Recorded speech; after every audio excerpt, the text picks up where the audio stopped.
jamaah? Alhamdulillah. Alhamdulillahirrabbilalamin, kembali lagi di Islam itu Indah. Buat jamaah yang di rumah yang baru bergabung nih. Kita ingatkan lagi tema kita pagi hari ini adalah rezekiku untuk siapa?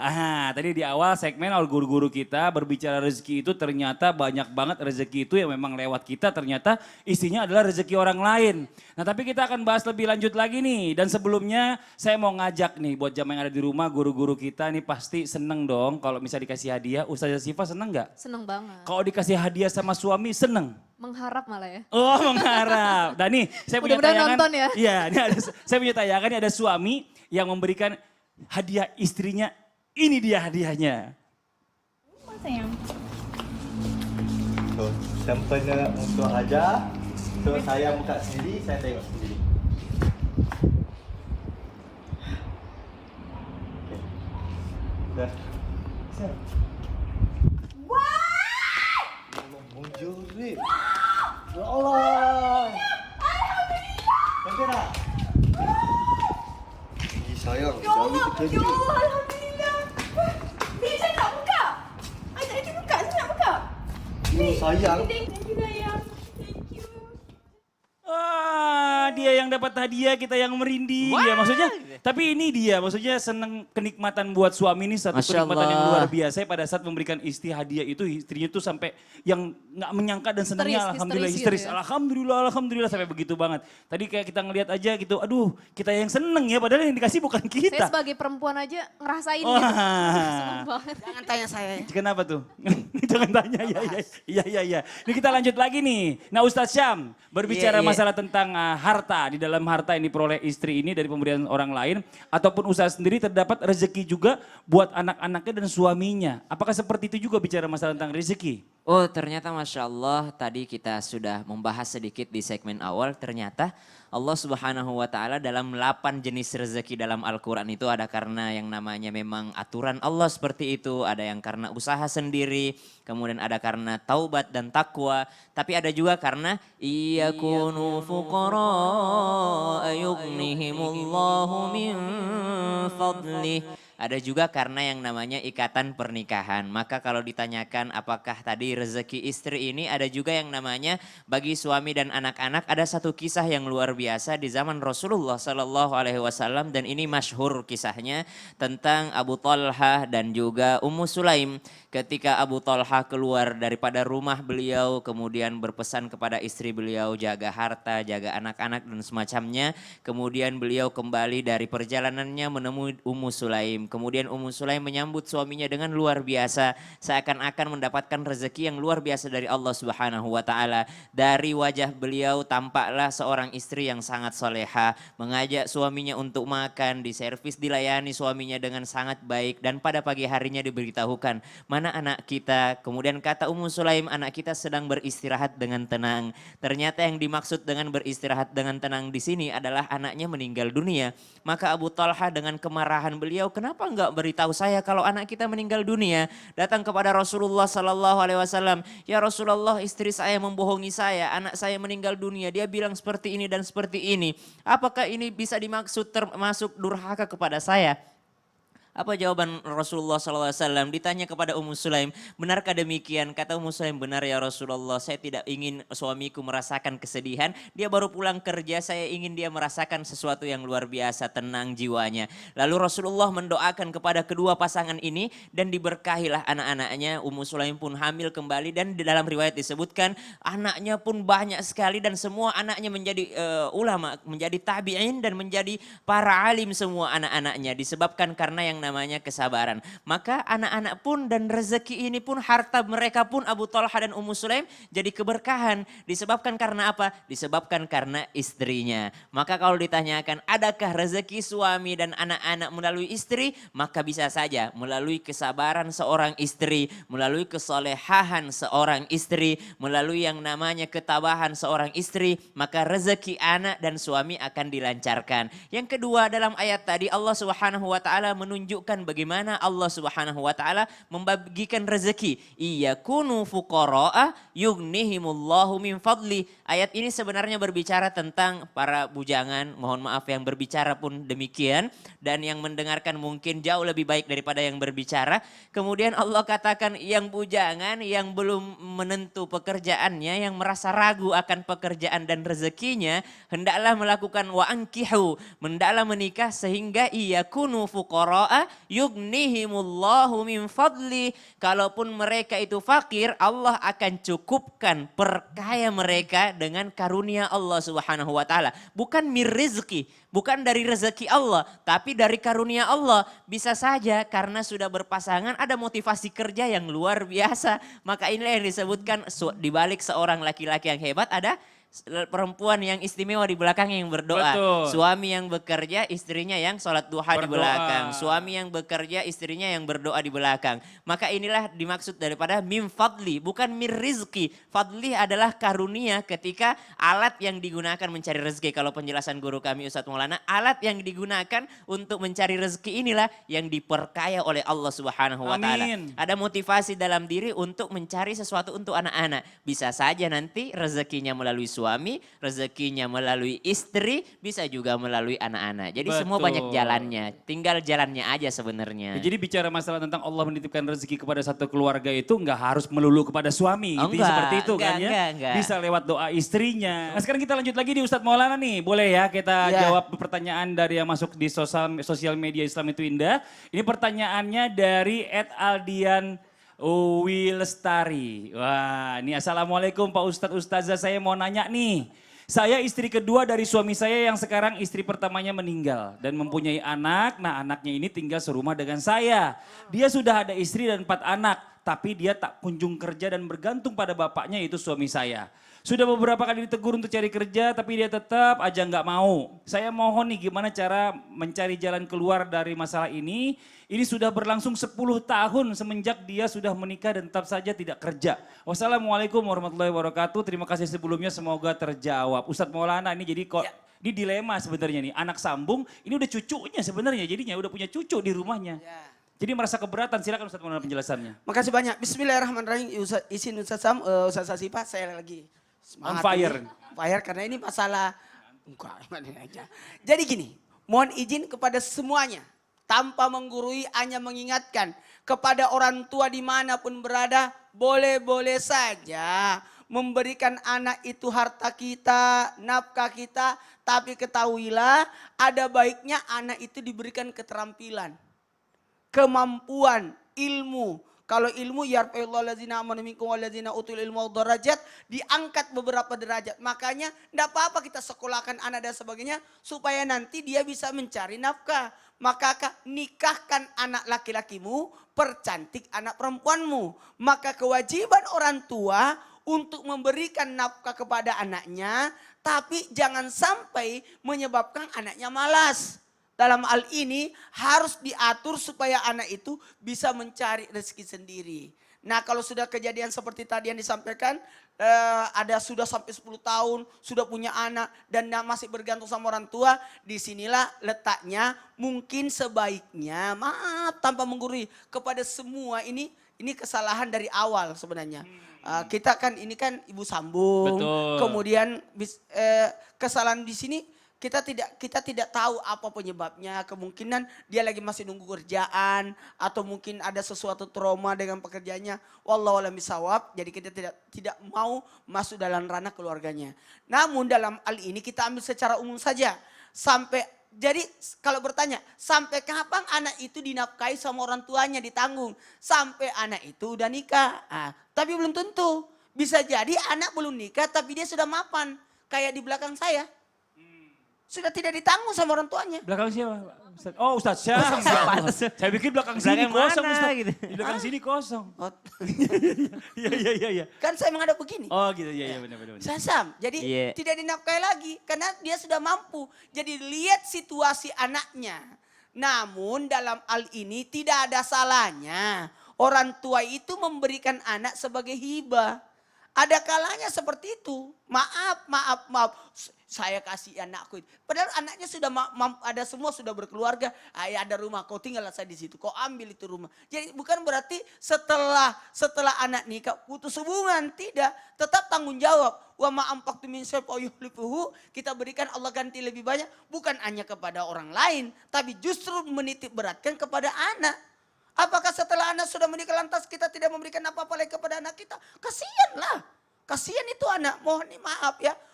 Ini bentuk misalkan kalau memang kamu kaya cucuku yang saya kasih.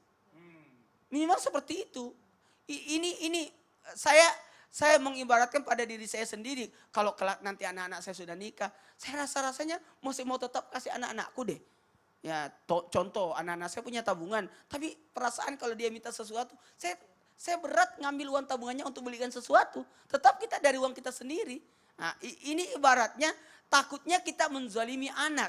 Justru orang tua itu serak rezekinya karena pelit. Jemaah. Maka dilihat dari sisi orang tuanya. Tapi bukan berarti, ini Ustadz. Berarti orang tua berkewajiban untuk menikahkan anaknya, menanggung dari bujangan sampai menikah kan Ustadz? Iya, lihat dulu situasi orang tuanya. Kalau orang tuanya tidak mampu, Betul. masa kita paksain, Mama nikahkan saya, mana uangmu? Tidak bisa, enak aja. Lihat posisi orang tua juga. Kalaupun memang kewajiban untuk menikahkan anak adalah orang tua, tapi tidak ada salahnya anak itu yang berusaha untuk menikahkan dirinya dengan biayanya. Betul. Tidak ada salahnya. Justru kita membantu orang tua, menghindarkan orang tua dari dosa ketika orang tua anaknya sudah mampu untuk menikah, sudah bisa menikah tapi tidak dinikahkan sehingga berzina, maka dosa zinanya ditanggung orang tua. Nauzubillah. Jadi ini bahaya. Sebenarnya kita dilema juga. Memberikan berlebihan takutnya dia ketergantungan. Terus membiarkan dia terlantar itu juga dosa. Takutnya jadi zalim. Jangan kau tinggalkan anakmu dalam keadaan lemah. Termasuk lemah fisik, lemah harta, lemah pemikiran, lemah itu pendapatan dan sebagainya. Harusnya minimal kita kasih pembelajaran, ilmu dan sebagainya. Iya, ini juga. Maka tidak ada salahnya ada misalnya hibah, tidak Iya. ada masalah. Jadi juga buat anak juga jangan terlalu berharap dari orang tua. Iya, nggak Salah. Anak itu juga memacu dirinya sendiri ya Kalau untuk mau bertanggung memacu, jawab. sebaiknya kalau saya masih menyambung tadi ini, Iya. kalau bisa anak itu dikeluarkan dari rumah itu, kasih sewakan rumah atau Iya, tempatkan dikontrakan dulu dikontrakan biar supaya dia bertanggung jawab. bisa berpikir untuk biasanya kan mandiri, dapur Iya. satu dapur untuk berapa rumah tangga itu jelek. Bener. Nah ini sekarang kita coba lanjutkan dulu nih ya. Ada yang mau curhat online. Nah ini ada jamaah curhat online ya. Yang telah mengirimkan pertanyaannya atau menghubungi di sosial medianya Islami Twinda atau di emailnya nih. Langsung aja kita hubungi kembali. Coba apakah sudah tersambung? Assalamualaikum. Halo. Waalaikumsalam. Iya ini dari hamba Allah, silakan Mbak curhatnya. Ustadz, saya mau tanya, kenapa hasilnya doa istikharah kok berbeda ya? Padahal saya di dalam sholat istikharah itu minta jodoh si A, tapi ternyata si B. Setelah sholat istikharah hasilnya malah Ustadz Syam. Loh, terus? Bahkan saya dengan Ustadz Syam itu kan tidak pernah ketemu sama sekali. Iya. Padahal sebelum tidur itu sudah melaksanakan apa yang pernah dijelaskan sama Ustadz Maulana di Islam itu Indah. Terus menjelang sebelum tidur, saya tidak melihat foto-foto YouTube Ustadz Syam. Tapi kenapa kok mimpinya itu Ustadz Syam, bahkan itu saya mimpi sudah sampai lebih dari 1 minggu. Itu bagaimana ya Ustadz? Ustazah. Oke, Mbak. Waduh, saya paham nih. Udah 1 minggu mimpiin Ustadz Syam mulu. Istiqoroh mintanya si A atau si B, malah datangnya si C. Si C-nya siapa? Ustadz Syam. Kenapa nggak si D aja Mbak? Ustadz Maulana. Salah. Ya. Coba kita minta penjelasan ini. Ada orang ngatur-ngatur mimpi orang. Iya ini kan coba seumpama ya. Coba kita minta penjelasannya dari siapa dulu nih? Dari Ustazah Sifa dulu. Ya Ustazah Sifa silakan penjelasannya. Masya Allah, tadi katanya Ustadz Maulana udah pernah bilang ya, biasanya kalau kita mimpi seorang itu karena kita lihat dia dulu di YouTube, atau kita lihat di Instagram. Mungkin mbaknya lihat di TV, nggak lihat di YouTube, di Instagram, tapi di TV tiap hari nonton Islam itu Indah ya Ustadz ya. Jadi terngiang gitu dalam di kupingnya, kemudian di hatinya suara Ustadz Syam baca Quran. Oh gitu. Akhirnya itu masuk. Suara Ustadz Maulana nggak terngiang? Suara saya jelek. Jadi karena Ustadz Syam sering baca Quran gitu kan, itu dia ingat gitu. Intonasinya, suaranya, khasnya, bacaan ayatnya. Sampai-sampai pas tidur itu saking karena sering dengar Kebawa. baca Quran Ustadz Syam kebawa mimpi Ini bisa mbaknya jadi. nih, mbaknya lagi nonton nih sambil tanya-tanya aja Ustazah Syifa Iya, boleh nih. sering nonton Islam itu indah ya Mbak ya? Iya. Nah itu kan. Iya. Jadi nggak lihat YouTube, nggak lihat Instagram, mungkin lihatnya Islam itu indah tiap subuh. Jadi karena itu jadi terbawa, ini cuma Terbawa masalah mimpi. bunga mimpi aja Iya. ya. Tapi bukan berarti ya memang jodohnya Ustadz Syam gitu. Kita Bisa belum tahu jadi ya juga. memang apa namanya karena sering terfikir Ustadz Syam di TV itu akhirnya kebawa dalam Oh mimpi. gitu, tapi bisa jadi jodoh nggak ya? Belum tahu juga. Bisa aja Oh, kalau bisa Allah kan? berkenan. Iya, iya. Kita nggak tahu juga. Wallahu alam. Coba deh kita minta yang bersangkutan yang dimimpiin Ustadz Syam. Silakan penjelasannya nih. Tadi saya mau jawab begitu, bunga tidur, tapi ternyata nggak pernah nge-stalk apa segala macam. Jadi mimpi itu ada beberapa, ada memang jawaban istikharah dari Allah Subhanahu wa taala, tapi jawaban istikharah nggak selalu mimpi. Terima kasih banyak mbaknya, berarti saya butuh didoakan sama mbaknya yang bermimpi tadi. Karena kita belum pernah ketemu, bisa saja nanti suatu saat kita ketemuan kalau belum menikah sebelum ketemuannya nanti. Dan insya Allah Allah itu selalu berikan yang terbaik kepada hambanya. Jadi mungkin ada yang mengatakan mimpi. Jadi kalau para nabi itu mimpinya berupa wahyu, kemudian orang-orang saleh itu mimpinya berupa ilham dari Allah Subhanahu wa taala atau petunjuk.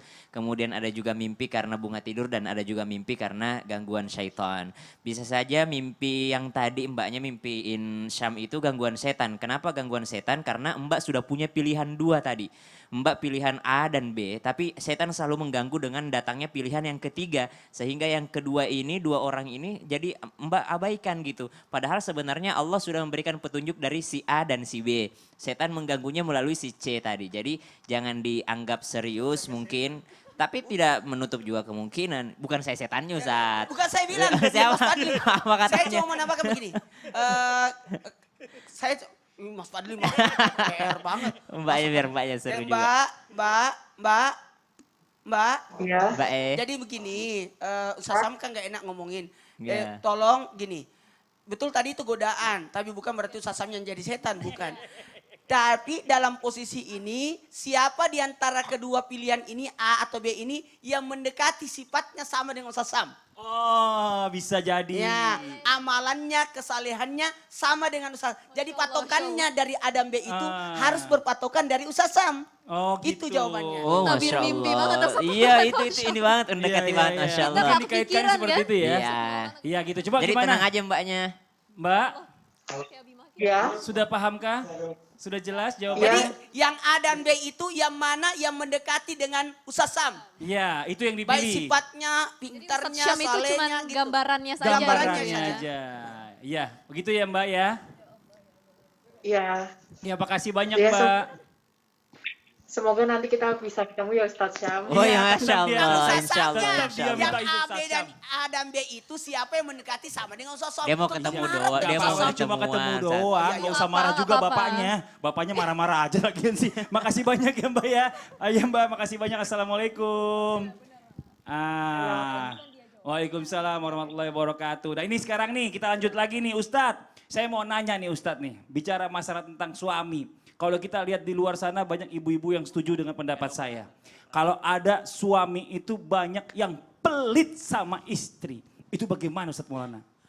Gini, kepada semua suami dimanapun berada, jangan pernah pelit kepada istri. Karena barang siapa yang pelit terhadap istri, kita bahas sesaat lagi. Tapi istrinya udah baik, tetap aja suaminya pelit. Dah kita lanjutin lagi setelah kita mendengarkan dulu nih. Ada petuah dari Ustadz Maulana. Ini dia petuahnya. Assalamualaikum Pak Ustadz. Waalaikumsalam. Assalamualaikum Pak Ustadz. Salam. Pak Cipto. Masya Allah repot-repot banget. Ayo silakan dulu. Pak Cipto. Silakan duduk. Masya Allah. Waduh, tahu aja kalau saya penyuka parfum. Aduh, makasih banyak ini. Aduh, kenapa repot-repot? Bawa susu segala. Dari mana?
Aku siapin dulu ya. Ya. Tapi tunggu dulu. Nih, ada ternyata yang tidak boleh, pemberian yang tidak boleh diterima. Memang ada pemberian yang ada kategori zalim di dalamnya. Sesuatu yang membahayakan. Nah, ini sebaiknya walaupun ditolak, tapi tolaknya itu secara baik-baik supaya orang juga tidak tersinggung. Nah, buat yang di rumah, tolong diperhatikan, mohon maaf. Sebenarnya dalam pemberian itu adalah bentuk kecintaan, bentuk perhatian, bentuk kasih sayang. Nah, kalau ada yang kasih kita, terimalah. Jangan sampai menyakiti perasaan orang. Jadi anjuran Nabi untuk menerima, apalagi tidak boleh menolak 3 perkara ini. Bantal, parfum, dan susu. Mudah-mudahan jadi pembelajaran besar buat kita dan bisa diamalkan dalam kehidupan sehari-hari. Subhanallah walhamdulillah.